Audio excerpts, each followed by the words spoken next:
Hello everyone, welcome to this video. I had to get it out quickly-ish, and by quickly I mean like a month after the last Deltarune newsletter, which announced that chapters 3 and 4 were going to come out together, not chapters 3, 4, and 5. So the game is probably going to release those chapters a lot sooner than they would have otherwise, obviously. And chapter 3 is content complete, which is very interesting, because it means, Toby can reveal more. But everything that we've seen is done now, in one way or another, which we'll get to.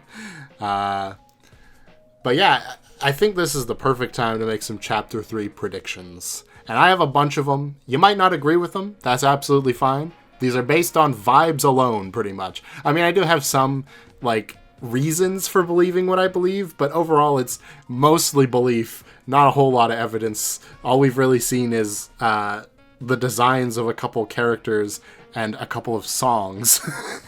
And somehow I've formed an entire headcanon over it. That's what it's like being a Deltarune fan, though, so let's just go to the next slide. So, the overall chapter format. Here's how I think it's going to work. And there's actually some debate on this, which is kind of funny, because it's like, this is the very basic part of the chapter. We should be able to agree on this, you'd think, but no, there's some reasons we can't. So basically, what I think it's going to be is I think the chapter format is going to be based on channel surfing, where essentially we are visiting a new area, sort of like in chapter 1, where we had Scarlet Forest, Great Board, Castle. There's another one in there. Oh, the Field of Hopes and Dreams. That's the one I was forgetting. Anyway, kind of like that, except instead of those areas kind of interconnecting, they're interconnected by the channel changing, essentially. And us getting either sent back to the green room, perhaps, which I think does make a bit of sense, given that it's the green room is generally a place you go in an intermission, or if you're an actor, or before a show starts. So I think it kind of makes sense. Plus the green room theme is a shop theme, and would make a lot of sense for a hub in this sort of a chapter where you are going between a lot of different little pieces to be a shop. It just kind of makes sense. So yeah, I'm imagining that the green room is going to be kind of like our home base. We are going to leave out the one side of the green room, experience a part of the chapter, and then come back through the opposite door of the green room somehow, sort of Sans-like almost. And we're going to be essentially going through channel by channel until we get to the end of the programming block, and that's when we'll be able to actually fight the final boss of the chapter, which we all know is TV related in some way. Now, interestingly, and I think this is something that is definitely worth mentioning anyway, is that the green room has a lot of elements of the Dreamer House bedroom, Chris and Asriel's bedroom specifically. The couches look a lot like their beds. We got the little stars that Asriel has, the computer mouse, the pencils, all of that. So it's interesting that those elements are there if I think that most of the chapter is going to be within this TV setting. But basically how I think this is going to work is that, yeah, we're going to go from chapter to chapter, channel to channel, section to section, but they're going to incorporate something from a different room of the Dreamer House in each section. So for example, I have here, there was, at least at one point, going to be a desert area. We know this because we have, cowboy outfits for Chris and Susie. And it would make sense because there's a cactus on the second floor of the Dreamer House that perhaps that hallway is sort of stuff from there is taken for this desert area. So maybe we could see the dragon book or something, and the bookshelf could mean something. But we're not literally there, right? It's a lens of the TV sort of setting, incorporating props, quote unquote, from around the Dreamer House into its sort of world. I think that makes the most sense because it's clearly TV themed because we have the green room. So it's not just themed around the Dreamer House, but we are clearly incorporating Dreamer House items. So I think this is the most logical way that can happen. The second point I have here is multiple mini-boss-like segments, one for each area. Now, Toby kind of mentioned that chapter 3 is going to be kind of a lighter chapter, focused a lot around just goofy mini games, it seems like. And given that we had the Punch-Out sections in chapter 2, I'm imagining it's going to be something like that. Like the sneaking segment was mentioned in one of the Deltarune newsletters as being cut. And we're actually listening to the music from that section right now, and it's going to come up again later. But the sneaking section seems like one of those chapter gimmicks, potentially. And I think it might actually be the reason why we don't have the cowboy segment anymore. Because it's a cowboy segment. What is it going to be? It's going to be a shootout. This sneaking song has the same saxophone sound that the Shadowmen make in the My Funky Band song when the Shadowmen are playing there. Which makes me think that the sneaking section was originally going to happen during the Shadowmen section of the chapter, which is assumedly going to be some sort of noir mafia movie sort of thing. And perhaps now the shootout section has moved to there, instead of being this really short little moment in the cowboy section. And of course, I understand a lot of people think that the cowboy section being cut is a reference to cowboy movies, like the genre of Western movies kind of going away, and that's going to be a hint to the secret boss. Maybe. I don't know. I just don't think Toby would be hinting that strongly yet. You know what I mean? We're still a little bit far out, I would think. But who knows? Maybe the Weathers are the secret boss, and I just don't know it yet. Anyway, the main boss, so whoever the TV boss is, I'm not going to settle on a name because there's two it could potentially be, really. Each area boss, mini boss, has to follow their stage directions, quote unquote, from the main boss, who's like a TV executive, basically. Sort of like a TV agent / executive who's like controlling everybody. Kind of makes sense. We'll talk about that more in, I think, 3 seconds. Is this it? Yeah, okay, here we go. Mike / Tenna. Okay. This is tough because we don't know if it's even Mike or Tenna, really. Spamton mentions Mike, which, if we're following what happened with Chapter 1 to Chapter 2, then that would mean Mike should be the main boss. Then who's Tenna? Because in the sweepstakes, we got the name Tenna. Damn you, Tenna. And Spamton says, everyone will burn but Mike, you know? So it really seems like there are 2 of them, which is interesting. And I think it might be actually intentional, because I'm going to rely on chess theory very strongly to form a prediction about this secret boss, because we pretty much know nothing else about them, other than Spamton doesn't like them, one of them, half of them, I don't know. My basic theory is this. Now, so far with chess theory, we've had a king and a queen, and each chessboard only has one of those. But we have seen with the secret bosses that we are representing probably all of the pawns that are on the board, right? So the question becomes, why would we not also get 2 rooks, 2 knights, and 2 bishops? And that might seem like a lot. Like, how are you going to... Is every boss going to be a multi-boss from now on? But that's not actually what I think is going to happen. I think we are going to have 2 rook bosses in this chapter. They're going to be a duo. And then in the next chapter, it's going to be a double identity, where the knight actually ends up being a bishop. We find out that, let's say, Father Alvin is the knight, which is my own personal theory, that I think is the most straightforward at the moment, because I don't think the knight is actually going to be that big of a deal in the end. I feel like the knight we're going to get out of the way in either Chapter 4 or 5. And we're going to be fighting whoever the actual, like, person who tethered us to Chris and all the control shenanigans is for the final 2 chapters at least. It makes the most sense if it's Chapter 5. So we fight in Chapter 4. We get either a bishop or a knight. Probably a bishop, because it's probably going to be the church. And then in chapter 5, we have a knight who's actually a bishop, and it's like a double identity, so it kind of covers the two versions. And there might be actually like a second bishop and a second knight that have been working with the knight or something, but I don't think they'll actually be relevant main chapter bosses. I think the gimmick is going to be that it's a double identity as a way to reference them, there being two of them.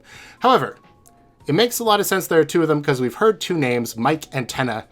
And hey, when I say that, Mike and Tenna, it kind of sounds like Mike Antenna, which antenna is obviously an actual thing, and the TV even has an antenna.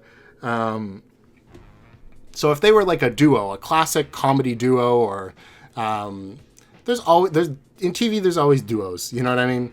Of the two actors who get cast together. But Tenna, let's say, because it's Damn You Tenna, and Spamton seems to like Mike, so I'm going to assume that Mike is the one that got screwed over. Tenna broke that trust somehow and went off on his own to become the main boss of this chapter. Whereas we might meet Mike, and maybe in the end, like, it'll be something where, like, oh, Mike takes it back over and is maniacal too, or something. But I think what it's really going to be is it's going to be a broken pair, a broken partnership, which is important because I think that's going to be the main theme of this chapter for some very obvious reasons that, again, we'll get to in a second. So the interesting thing about a rook, if chess theory is true, besides there being two of them, is that rooks can only move straight, like they can only move in straight lines, no curves at all, which makes me think a way of interpreting that, because Queen could move anywhere. That was how her thing was interpreted. Like, she was all throughout the chapter. Whereas King stayed at the very end of the chapter and didn't move, like a king would on a chessboard. I think the best way of interpreting the rook's movement is for the chapter boss to be able to move forward with its plans through straight means, no funny business. They have to manipulate people into signing legal contracts or something like that. So they can't, like, go behind your back. They have to trick you, essentially. It's sort of like, the classic vampire thing where you have to invite a vampire in before they can come into your house. It's that kind of, like, deal with the devil trickery type thing, which I think works very well for a corrupt TV executive type. I do think, logically based on this, because Queen was so involved in the last chapter, that we're going to have more of like a detached boss in this chapter, and that Mike or Tenna rather, is only going to be seen on TV screens directing other people to fight you until the final confrontation, where we find out a shocking truth about them. And I also think, much like Noelle was kind of obsessed over by Queen, I think that Mike is going to obsess over Toriel, in the same way that, like, Toriel is a huge character in the fandom, right? Probably only Sans and Papyrus are above her, I would imagine, right? Maybe only just Sans. Metaton's up there too, but I think in terms of Undertale fandom, Toriel is one of the most popular characters. So I think it makes sense for Tenna to sort of represent, like, the fandom attention on Toriel. Toriel's so awesome. Toriel has star potential. I don't know if we're going to go the full way to where the fandom sees Toriel, but I think it would be interesting if, just like, well, let's just go to the themes before I talk about that. So let's talk about Toriel. That was supposed to segue nicer, but I kind of screwed it up, so whatever. I think Toriel's arc in this chapter is going to be to learn to be less controlling, because as much as I love Toriel, I think Toriel is a good parent, or at least she's doing the best she can. She is very overprotective, you know what I mean? And I think the Dark World is the perfect place to test that, because it is literally a dangerous situation, but she is not prepared for it. You know what I mean? Like, the kids are way more used to these Dark Worlds, and they can get into way less trouble than she would trying to stop them from, doing what they normally do. So I think that's what's going to be the main front of her story. Again, in a similar way to Noelle learning to be confident, I think Toriel is going to learn to be less protective over Chris and the kids. Which means that subverting that, another way, for Noelle, it was another way to become confident, which was essentially just becoming strong. But I think the natural weird route here is to make Toriel's overprotectiveness worse. In other words, Chris is putting themselves in danger and acting incompetent, so that, or at least we're making Chris do that, so that Toriel has to become stronger through necessity in order to protect them. I think that makes the most sense. And it is interesting, because I was thinking, if the weird route is all about making these characters stronger, it could actually, like, come in handy at the end of the game. Like, maybe if you do the pacifist route and you don't make all these characters stronger, it's, like, extremely hard to beat the final boss. Because all the characters are so weak. Interesting thought. Anyway. The cop. So, Toriel calls the police force, assumedly, on the phone when the tires get slashed by Chris and asks them to come up to the house. Chris opens the door for them, so there is a very, very strong chance that some sort of police officer is going to end up in the Dark World with us, as sort of our Birdly, I would assume. It's interesting because there's actually multiple options here. Napstablook could have picked up the phone and made his way up here. It's possible. And it would tie in with Toriel because Napstablook's first appearance was with Toriel in the ruins. So there's something to that. The second option is Undyne, which I think most people are going with.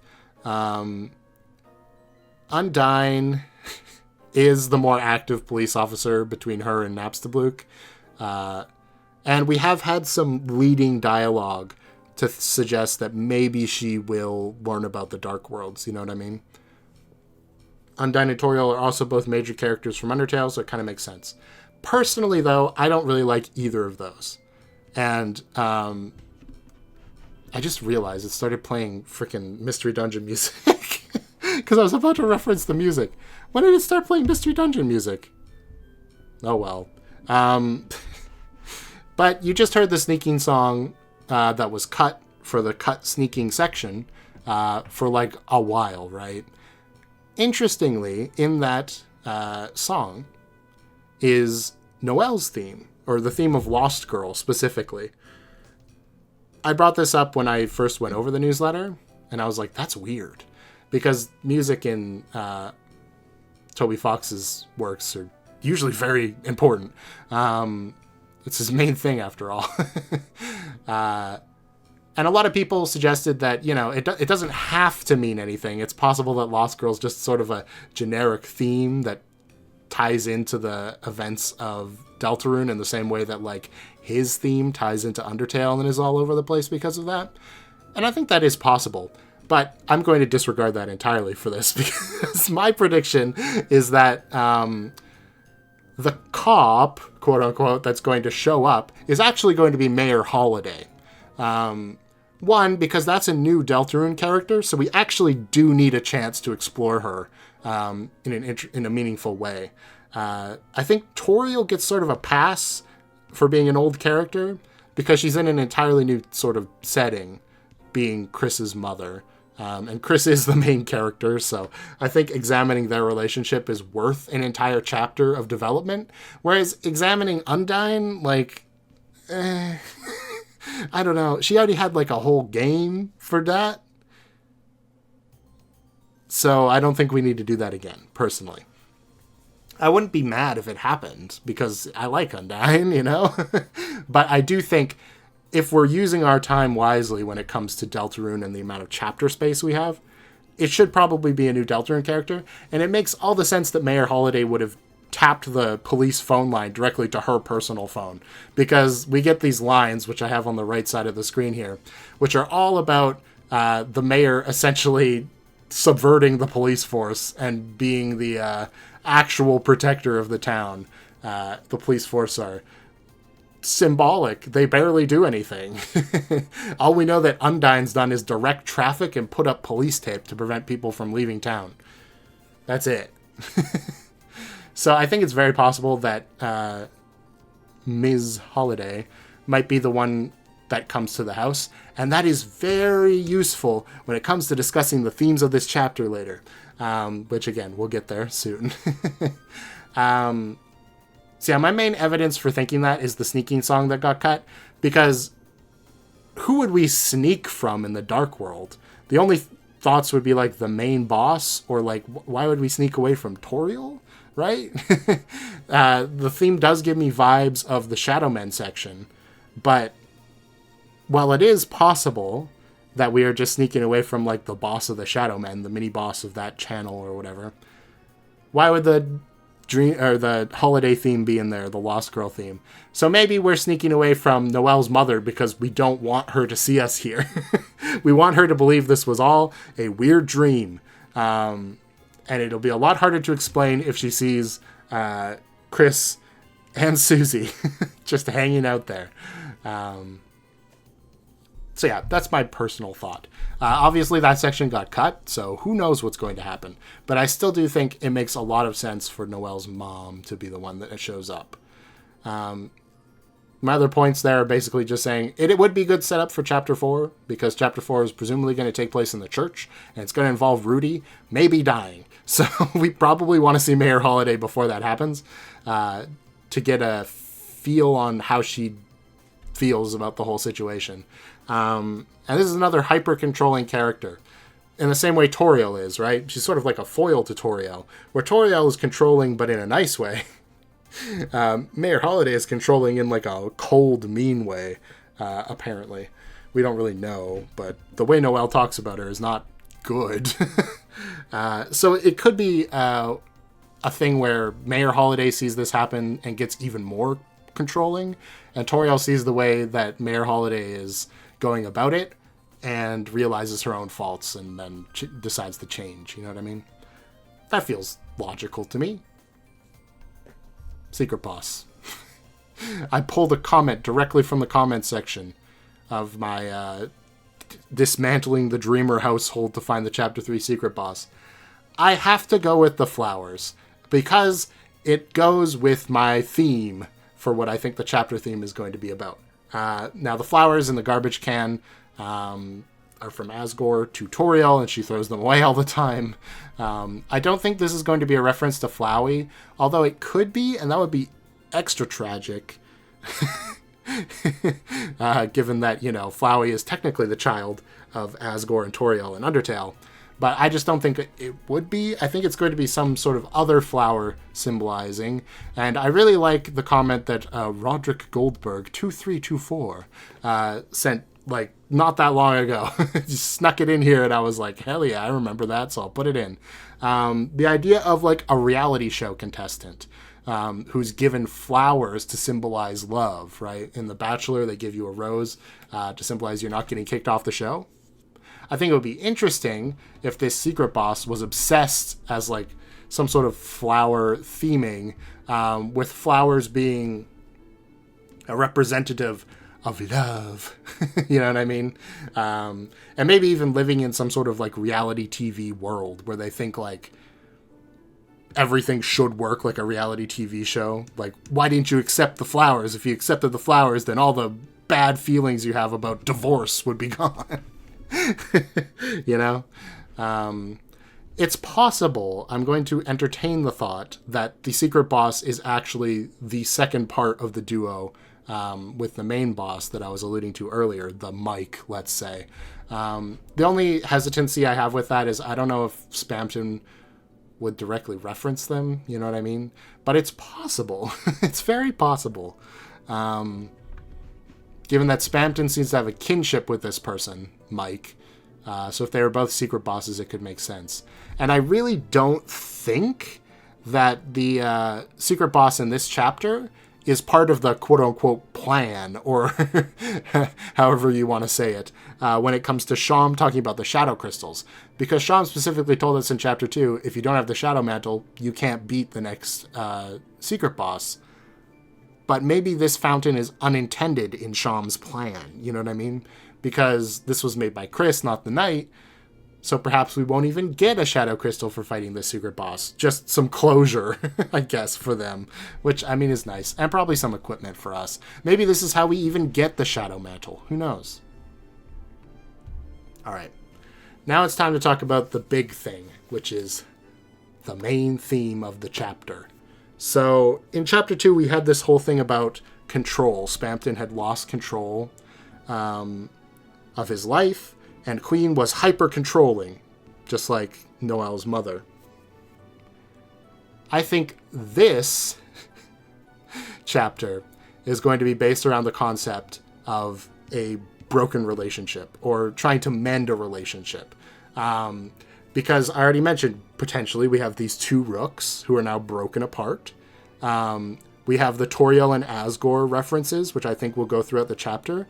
And then, if Noelle's mother is here, we have that broken family dynamic. Toriel and Mayor Holiday used to be friends, presumably, before whatever happened at the police force where Asgore got fired by the mayor, presumably, and then whatever he did was enough to break up Asgore and Toriel.